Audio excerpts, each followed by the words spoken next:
JavaScript को connect करने जा रहे हैं HTML के साथ। पहले हम क्या कर रहे थे, जो भी काम कर रहे थे आउटपुट भी थ्रू जावास्क्रिप्ट जा रहा था, इनपुट भी थ्रू जावास्क्रिप्ट जा रहा था और प्रोसेसिंग भी थ्रू जावास्क्रिप्ट जा रही थी। हमारा जो पूरा का पूरा साइकिल चलता है वो किस तरीके से चल रहा होता है कि हम पहले किसी भी चीज़ के अंदर इनपुट प्रोवाइड करते हैं, उसको इनपुट से मुराद क्या है, डाटा प्रोवाइड करते हैं, ठीक है। फॉर एग्जाम्पल किसी वेरिएबल में कोई डाटा प्रोवाइड कर सकता हूँ या बाकी किसी भी थ्रू प्रॉम्प्ट के जरिए से कर दिया। उसके बाद हम इसी इनपुट को क्या करते हैं भाई, प्रोसेस करवाते हैं, सही है। प्रोसेस का मतलब क्या है, कुछ फॉर एग्जाम्पल आपको इनपुट में मिले 2 नंबर्स, एक n1 और एक n2। प्रोसेस में आपने क्या किया, आपने फॉर एग्जाम्पल उन दोनों नंबर्स को ऐड करवा लिया। हो सकता है आप उन दोनों नंबर्स को सब्ट्रैक्ट करवा दें, हो सकता है आप मल्टीप्लिकेशन करवा दें, या मैं अगर यूँ कहूँ कि हो सकता है उन दोनों के ऊपर आप कुछ मैनिपुलेशन परफॉर्म करवा दें, ठीक है। करवाने के बाद आपको जो फाइनल चीज आंसर मिलेगी उसको हम क्या कहते हैं भाई,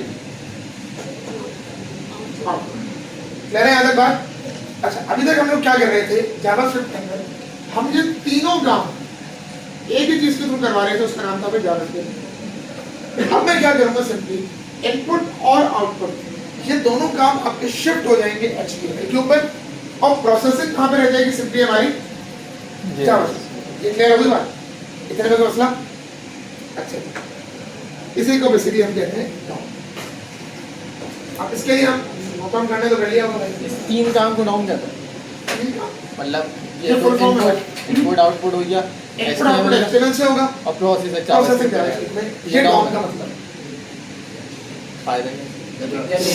अब HTML में हमारे पास होते हैं टैग्स। मैंने अगर आप लोगों को याद हो इन टैग्स को 2 कैटेगरीज में डिवाइड किया। यस, पहली कैटेगरी को मैंने कहा था टेक्सचुअल टैग्स या टेक्स्ट बेस्ड टैग्स, और दूसरे को मैंने क्या कहा था, इनपुट टैग्स। अच्छा, टेक्सचुअल टैग्स में हमारे पास कौन कौन से आ जाते हैं, H1 और वो H1 से लेके H6 तक के टैग्स आ गए, बिल्कुल। P का टैग आ गया, if का टैग आ गया, और स्पैन आ जाता है, A का टैग आ जाता है, एक्सेट्रा। इस तरह के जितने भी टैग्स हैं जिसके अंदर हम टेक्सचुअल कंटेंट प्रोवाइड कर सकते हैं उसको हम क्या कहते हैं भाई, टेक्सचुअल टैग्स भी कहते हैं और इसको टेक्स्ट बेस्ड टैग्स भी कहते हैं। इनपुट टैग के अंदर बेसिकली आपका टैग एक ही होता है, आपने देखा होगा आप हमारे होते हैं input type text, input type number, input type password, याद रहे तमाम काम। यस, ये हमारे पास कहां पर होता है भाई, इनपुट टाइप, और type equals to text number, बाकी एक्सेट्रा और भी टाइप्स है, इसकी डेट टाइम है, ईमेल है, ये 2 तरह के हमारे पास बेसिकली टैग है। क्लियर है यहाँ तक बात? यस। अब इसमें काम 2 तरह के हैं। वन टाइम अगर मुझे इससे इनपुट चाहिए तो मैं क्या करूंगा, इनकी वैल्यू को गेट करूंगा। अगर मुझे इन वैल्यूज को जावास्क्रिप्ट में लेकर आना है तो मैं क्या करूंगा, इन वैल्यूज को सेट करूंगा। और अगर मुझे इनके अंदर कोई वैल्यू जावास्क्रिप्ट से भेजनी है, जावास्क्रिप्ट से सेंड करनी है, तो उसको मैं कहता हूँ सेट करना। क्या कहता हूँ भाई, सेट करना। वैल्यू लेने को क्या कह रहा हूँ, गेट, और वैल्यू देने को मैं क्या कह रहा हूँ, सेट। सेट। ये क्लियर हो गया? आप लोग क्लियर हो रहा है? 2 मामला हल होगा। अच्छा, अब गेट करने के लिए और सेट करने के लिए जो मेथड यूज करेंगे वो सेम है। कौन कौन से मेथड है भाई, टेक्सचुअल के अंदर हमारे पास 2 होते हैं, या तो हम यूज कर सकते हैं इनर HTML, या इसके अंदर यूज कर सकते हैं इनर, और इसके अंदर हम क्या यूज कर सकते हैं, डॉट वैल्यू। एक ही होता है, एक वैल्यू तो यूज कर सकते हैं, कुछ एक वैल्यू तो शॉर्ट टेक्स्ट में इनर टेक्स्ट भी यूज नहीं करते, सिर्फ एक में सिंपली टेक्स्ट हो जाता है, सिर्फ एक में सिंपली HTML हो जाता है, इनर हो जाता है, उसके बाद कोड शॉर्ट हो जाता है। अच्छा, तो अगर मुझे किसी भी इनपुट टैग के ऊपर काम करना है तो मैं उसके किसके ऊपर काम करता हूँ, वैल्यू। और अगर मुझे किसी भी टेक्सचुअल टैग पे काम करना है तो उसके किसके ऊपर काम होगा, इनर टेक्स्ट या फिर इनर HTML। ये क्लियर हो गया? ओके। अगर मुझे वैल्यू को गेट करना है, याद रखिएगा हमेशा एक अलग वेरिएबल में गेट करते हैं। yes. अगर मुझे गेट करना है तो क्या होगा, हमेशा एक अलग वेरिएबल बनेगा और उसी के अंदर मैं उसकी वैल्यू को गेट करूंगा। लेकिन अगर मुझे किसी भी चीज को सेट करना है तो मैं उसको विदाउट अ वेरिएबल करूंगा। यानी मुझे गेट करने के लिए वेरिएबल चाहिए लेकिन सेटिंग के लिए कोई वेरिएबल नहीं चाहिए। थोड़ा और इसको मॉडिफाई करते हैं, आगे चलते हैं। मुझे वैल्यू लेने के लिए वेरिएबल चाहिए लेकिन वैल्यू को भेजने के लिए या वैल्यू को देने के लिए HTML को मुझे कोई वेरिएबल की रिक्वायरमेंट नहीं है। इतने में तो मसला। ओके। कोई ऐसी बात तो समझ में नहीं आई। बोलो भाई, इतना कर लिया उठाऊं? यस। उठा दूं? तो लिख लेते हैं ना, जल्दी करो। हाँ, कितने लोगों को सवाल किसी का? हाँ मुर्तजा साहब क्लियर है? जी फातिमा, इतना समझ में आ गया? ये इसी में गड़बड़ है। पहले इतना बता दो, फिर मैं आगे जाऊंगा। बोले क्लियर है? पक्का? अच्छी बात है। आगे चलते हैं भाई तरह। अब हमारे पास यहाँ पे कुछ मेथड्स हैं जो हम यूज करते हैं। यूज करने का तरीका क्या है?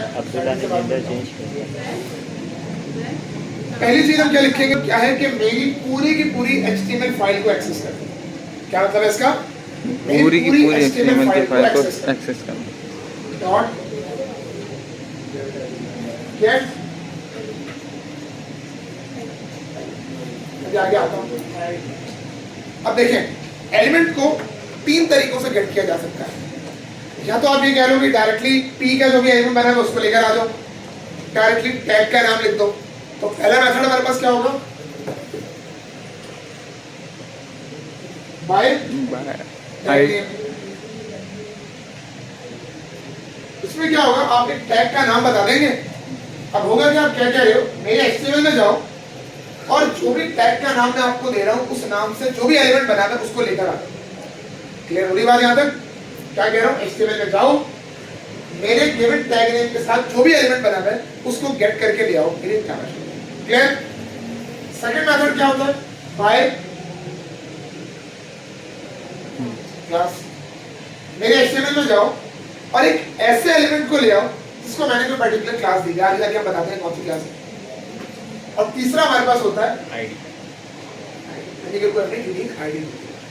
अच्छा, अब हाँ क्या हुआ? ये लिखेंगे भी ऐसी से document dot gate element by tag name, gate element by class, gate element by तीनों में मतलब ये स्मॉल लेटर ये सब चीज़ें यहाँ पर मैटर करते हैं। अगर आप वर्ड से देखो, डॉक्यूमेंट का D स्मॉल है, गेट का G स्मॉल है। नहीं, एंड वाले की बात पी का जैसे V वो कैपिटल हो गया, बाय नहीं उसको स्मॉल है, क्योंकि आप जो P का टैग लगाते हो वो स्मॉल में लगाते हो ना। अब आईडी फॉर एग्जांपल अगर आपने पूरी कैपिटल में दी है तो आप कैपिटल में एक्सेस करोगे, अगर आपने पूरी स्मॉल में दी है तो आप स्मॉल में एक्सेस करोगे। अब ये आपके ऊपर डिपेंड करता है। इन चारों मेथड पे सवाल बोलो भाई, क्लियर है सबको यहाँ तक?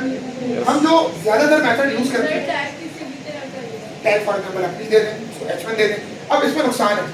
नुकसान क्या है? फॉर एग्जांपल आपने कहा gate element by tag name और h1। अब h1 मिसाल के तौर पे मेरी वेबसाइट में बने हुए थे 10, वो करेगा क्या? 10 के 10 को उठा के ले आएगा। बट मेरी रिक्वायरमेंट वो 10 टैग नहीं थे, कोई एक पर्टिकुलर स्पेसिफिक टैग था। ठीक है, इसलिए हम इसको तो यूज कर ही नहीं सकते। मेथड मौजूद है लेकिन आपने कभी इसको यूज नहीं किया। अब अगला मेथड कौन सा है हमारे पास? क्लास में ये नुकसान हो सकता है, ये मल्टीपल एलिमेंट्स को आप सेम क्लास दे सकते हो। बिल्कुल। जैसे आप लोगों ने करके भी देखा। अब उससे भी यही होगा। फॉर एग्जांपल आपने क्लास बनाई लेट्स से रेड की क्लास आपने 4 एलिमेंट्स को दे दी। अब वो चारों गेट होकर आ जाएंगे। यस। ये रिक्वायरमेंट नहीं थी तो इसको भी हम यूज नहीं कर सकते। तीसरा हमारे पास कौन सा मेथड है भाई?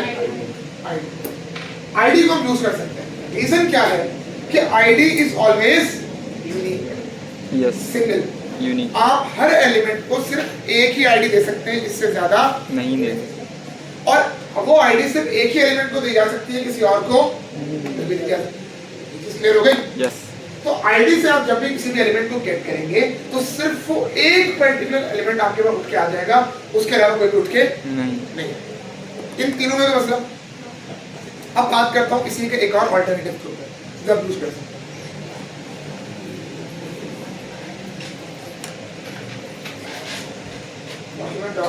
क्वेरी सेलेक्ट कर।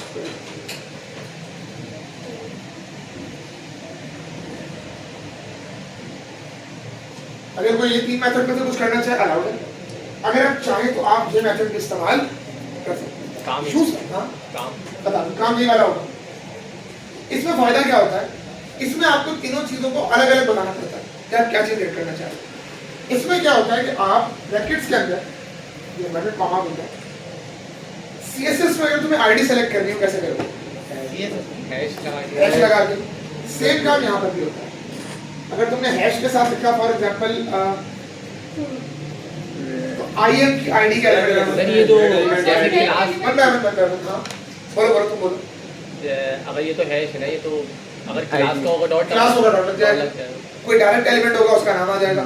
तो ये इसका काम है भाई डॉक्यूमेंट डॉट और सर उसकी आईडी को अगर हमने आईडी यहाँ पर अगर ऊपर से गेट किया है आपको कोई हैश लगाने की जरूरत नहीं है, Simple आप ID डायरेक्टली सिंपली आईडी का नाम लिख के गेट करना शुरू हो इतने को कैसे अप्लाई कर जीवन कौन सा हाँ काम तकरीबन मैं एक ही होगा बिल्कुल ऐसा ही दोनों को अप्लाई करके दिखाता हूँ फिर हम आगे बात करेंगे। देखिए जी मिसाल के तौर पे